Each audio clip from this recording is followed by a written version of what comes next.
Buenos días. Hoy quisiera compartir con todos ustedes la respuesta que dimos para entrar al concurso de la Suprema Corte de Litigio Constitucional.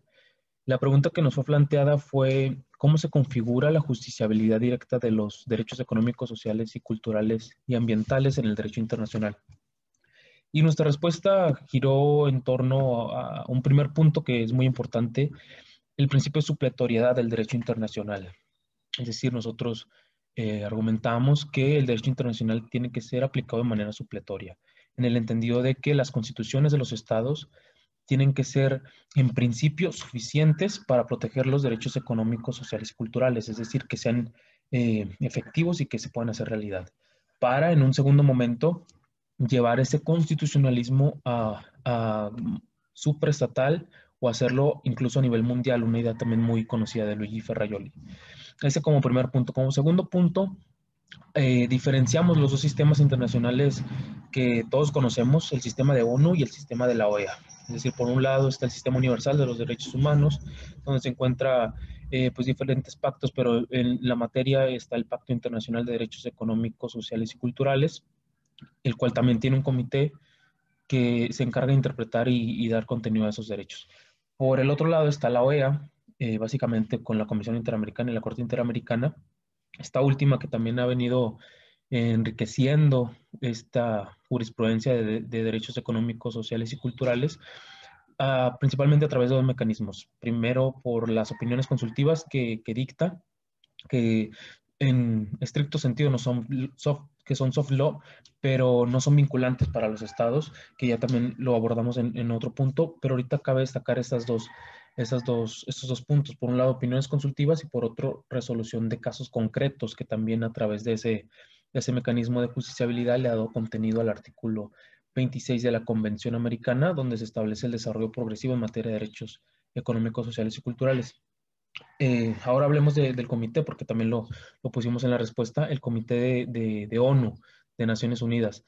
Este comité se encarga de emitir observaciones generales, que también son soft law, pero que ayudan muchísimo, incluso en sentencias de la Corte Interamericana, perdón, de la Corte Suprema de México, se, se plasman así argumentaciones del comité, tomando mucho estas opiniones consultivas y estas observaciones generales.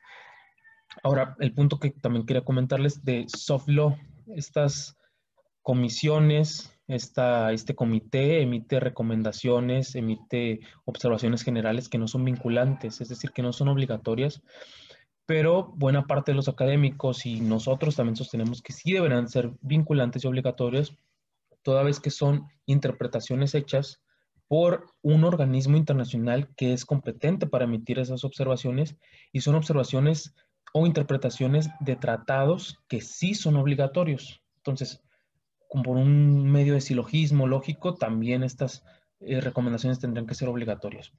Ahí falta un poco por abordar y por estudiar. Ahora, el siguiente punto. Hubo un protocolo facultativo al Pacto Internacional de Derechos Económicos, Sociales y Culturales en 2008 que ya permite que el Comité de Derechos Económicos, Sociales y Culturales pueda investigar quejas individuales o colectivas de determinado estado y de determinadas personas. Es decir, puede pronunciarse sobre casos concretos, sobre ciertas violaciones a derechos económicos, sociales y culturales. Aquí lo que pasa es que este protocolo aún no ha sido firmado ni ratificado por México, es decir, aún no aceptamos ese protocolo y por ende pues no podemos hacer uso de las facultades que ahí vienen. Entonces, en la misma respuesta que pusimos nosotros, pusimos de que pues tiene que ser muy importante, ¿no? Tiene que ser muy importante de que México lo firme, de que México lo ratifique para que eh, hacer, hacerle un honor al principio de desarrollo progresivo en materia de derechos humanos, que abonaría mucho en ese sentido. Y terminamos con qué va a pasar en el futuro. Creo que sí se ha avanzado mucho en cuestión de derechos económicos, sociales, culturales y ambientales, porque hemos visto sentencias de la Suprema Corte de México que los menciona, que los hace efectivos, ha habido mucha protección y mucho desarrollo jurisprudencial, más que nada. Pero no es suficiente. Sabemos todas las personas de América Latina que es prácticamente imposible abarcarlo de un solo golpe, tiene que ser progresivo, pero sí creo que nos está faltando porque en cada rincón de México puede haber personas que no gocen de estos derechos, ni siquiera los conocen, estos derechos sociales. Entonces, para que se hagan efectivos, para que se hagan realidad en las personas, tiene que haber un desarrollo no tanto jurisprudencial, sino que también legislativo. Es decir, los estados tienen que apostar por elevar estándares a nivel de la legislatura. Y esa sería en general la respuesta que presentamos ante la Suprema Corte y fue muy bien aceptada. Esperamos que les sea de ayuda estas ideas generales que creo que todos deberíamos conocer.